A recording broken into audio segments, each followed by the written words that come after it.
Nima yesang ham yorqin ta'm Pepsi bilan. Hey yo, hammaga salom, siz Rizif kanaldasiz. O'ylaymanki, tomog'im ozroq og'rigani sizga xalaqit bermaydi. Bugun biz Astronavt filmini qisqacha sharhlab beramiz. Qutqaruvchilar Sam ismli astronavtning kapsulasiga yetib kelishadi. U hushiga kelgach, o'zini shifoxonada topadi. Birdan u havoda muallaq turgan ruchkani ko'radi va qo'l uzatadi. Ammo shu payt xonaga shifokorlar kirib kelishadi. U chalg'ib qarasa, ruchka allaqachon stolga tushgan edi. Sam o'zini yomon his qiladi, lekin shifokorlar bu holat normal ekanligini aytishadi. Keyin undan voqealar haqida so'rashadi. Sam boshida parvoz yaxshi o'tgan, lekin keyin nimagadir urilib hushini yo'qotganligini aytadi. Urilgan narsa ehtimol meteorit bo'lgan. Kosmik markazdan olingan ma'lumotlar ham buni tasdiqlamaydi. Nima bo'lganligini hech kim bilmaydi. Shifokorlar aytishicha, u ko'rgan, suzayotgan ruchka g'aroyib hodisa, kosmosdan qaytganlarga uchraydigan gravitatsion gallyutsinatsiya. Shu orada eri Mark va qizi Izi uni oldiga kelishadi, lekin ular faqat oynaning orqasidan gaplasha olishadi. Otasi William aytishicha, Pentagon ham bu voqeaga aralashgan, chunki parvoz vaqtida noma'lum signal qayd etilgan. Endi ular bu signaldan sir topmoqchi. Bir necha kundan so'ng Sam shifoxonadan chiqadi. Hech kim xalal bermasligi uchun uni yangi alohida joylashgan uyga ko'chirishadi.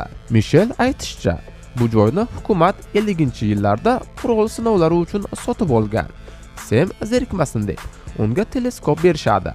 Ammo u osmonni kuzatmoqchi bo'lganida boshi qattiq og'riq, ko'z oldida g'alati tasvirlar paydo bo'ladi. Michel bu normal holat deydi. Favqulodda qo'nishdan keyin bunday alomatlar hatto burundan qon kelishi va gallyutsinatsiyalar ham bo'lishi mumkin. 2 oydan so'ng Sam tibbiy testdan o'tadi. Shunda uning ishga qaytishi haqida qaror qilinadi.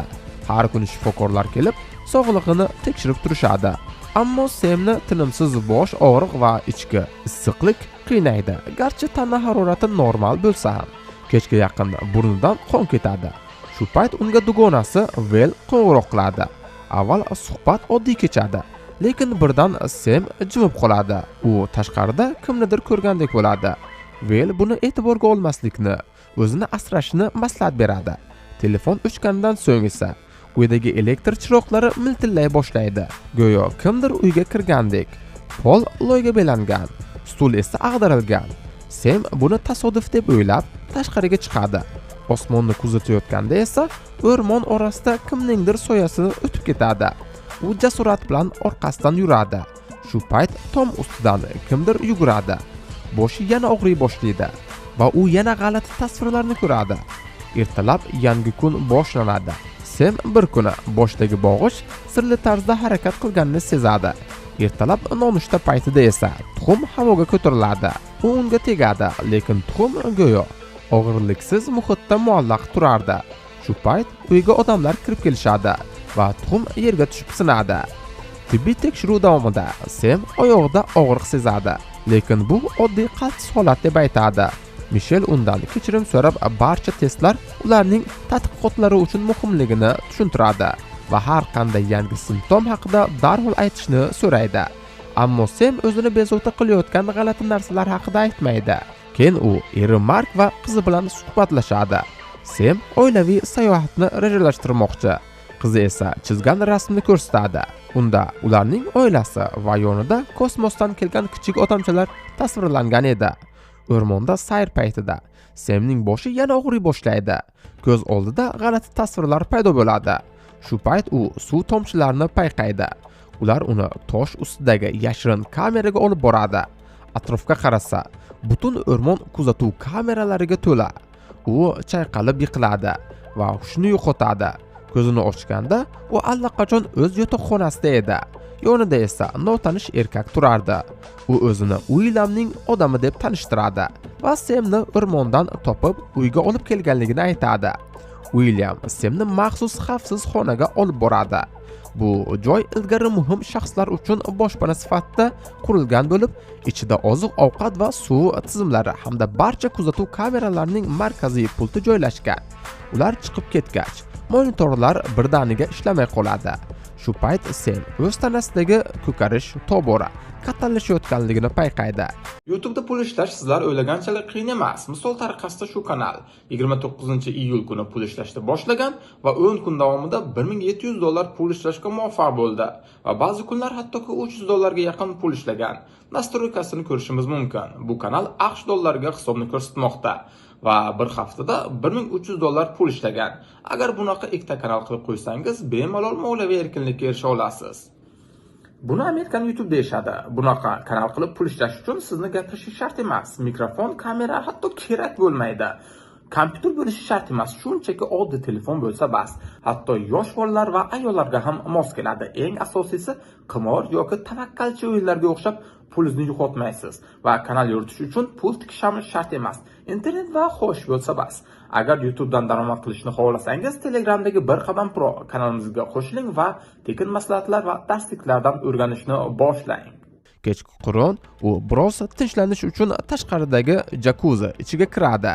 O'rmondan chiqqan g'alati shovqin Semni qaytib uyga kirishga majbur qiladi. U eri Markka qo'ng'iroq qilmoqchi bo'ladi, lekin aloqa yo'q. Chiroqlar esa miltillay boshlaydi. Shu payt u ko'zining chekkasi bilan g'alati soyani, go'yo bir maxluq skeletini ko'radi. Tekshirib qarasa, hech kim yo'q. Tashqaridan g'alati tovushlar eshitiladi. So'ng signalizatsiya ishlaydi. Tizim uyga begona kirganligini bildiradi. Eshik avtomatik tarzda qulflanadi. Sem pastki podvalga tushadi. Orqasidan kimdir o'tib ketgandek bo'ladi. Eshik tutqichi o'zi harakatlana boshlaydi.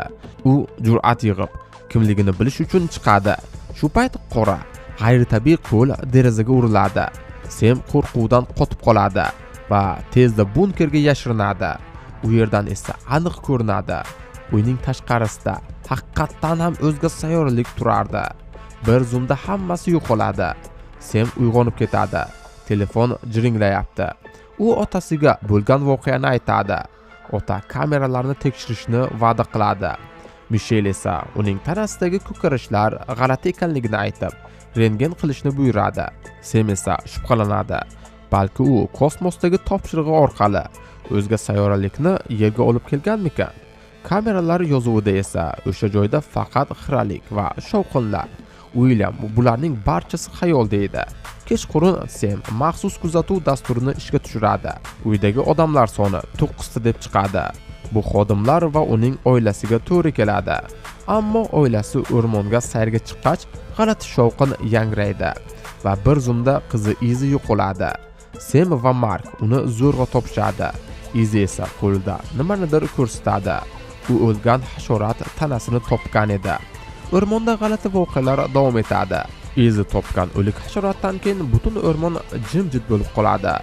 Biroq oradan ko'p o'tmay minglab shu hasharotlar ular tomon kela boshlaydi. Shovqin tobora kuchayadi va nihoyat butun uy atrofini hasharotlar to'dasi qoplaydi. Bir necha daqiqadan so'ng hammasi yo'q bo'ladi. Olimlar buni ekologik holat deyshadi. Ammo Semni bu javob qoniqtirmaydi. U o'zining kapsulasi ustida qanday tadqiqotlar olib borilayotganligini bilmoqchi. Javob esa yo'q. Ma'lumotlar hali tayyor emas. Shu orada eri Mark qizini olib ketadi. Sem esa uyda yolg'iz qoladi. Birdan oyoqdagi og'riq kuchayadi. Yara kengayib ketadi. Tirnoq hatto tushib ketadi. U yarani bog'laydi, lekin shu payt chiroq o'chadi. Sem eshikni mebel bilan to'sib, internetdan o'xshash holatlar haqida izlaydi. Maqolalarda yozilishicha, bu hodisalar NLO faoliyati va geomagnet to'lqinlar bilan bog'liq va rasmlarda uning tanasidagi jarohatlarga o'xshash izlar bor. To'satdan yangi og'riq va yangi ko'karish. Signalizatsiya yana begona kirgan deb ogohlantiradi. Sem bunkerga tushadi. Og'riq chidab bo'lmas darajada yetadi. U belni ushlaydi. Barmog'ida g'alati suyuqlik. Kameralarga qarasa hech kim yo'q, lekin Skyner uyda yana kimdir borligini ko'rsatadi. Keyin esa ularning soni 2 ta bo'ladi. Sem yashirinishga urinadi, biroq pastga kimdir g'alati jonzot tushadi. U qulay paytni kutib, boshqa xonaga o'tadi. Qo'ldagi yara ochiladi. Ichidan shilimchiq oqadi. U ventilyatsiya teshigini ko'rib, shu yo'ldan chiqishga qaror qiladi. Shu payt Mark uyga qaytadi, ammo Sem bilan aloqa uzilgan. Izi esa o'rmonda g'alati yorqin nurni ko'radi. O'sha yerdan Sem chiqadi. Uning tanasi endi yorug'lik tarata boshlaydi. Uyga harbiylar yetib keladi. Atrofni tekshira boshlashadi. Sem holdan toyib yiqiladi. Shu payt u bilan o'zga sayyoralik yuzma-yuz bo'ladi. U uning iyagidan ushlab, "Meni tushunyapsanmi?" deydi. Va Sem hayratda. U bu tilda gapni tushunadi. Begona unga "Biz sening oilangmiz" deb aytadi. Uning peshonasiga qo'l tekkizadi va Semning xotiralari qaytadi. U aslida inson emas, boshqa sayyoradan kelgan mavjudot. U bir paytlar maxsus qurilma yordamida odam qiyofasini olgan. O'shanda uni topgan odam William. Ammo William bu sirni bilgan va Semni faqat o'zga sayyoraliklarni tuzoqqa tushirish uchun ishlatgan. Williamga bo'ysunmoqchi bo'lmagan Sem to'liq o'z asl ko'rinishiga qaytadi. Mark uni Williamdan himoya qiladi. Sem oilasi bilan xayrlashadi va o'z xalqining kemasiga chiqadi. Kosmos sari uchib ketadi. Shu tariqa film yakunlanadi. Ja zo'r yakunmas va zo'r ssenariyam emas. Xullas, undan 5 ball qo'ysa bo'ladi. Video yoqqan bo'lsa, like bosing va kanalga obuna bo'ling. Qanday va qaysi kinolarni sharhlashimizni xohlasangiz, albatta kommentariyada yozib qoldiring. Xayr ko'rganda ko'rishguncha sog' va salomat bo'ling.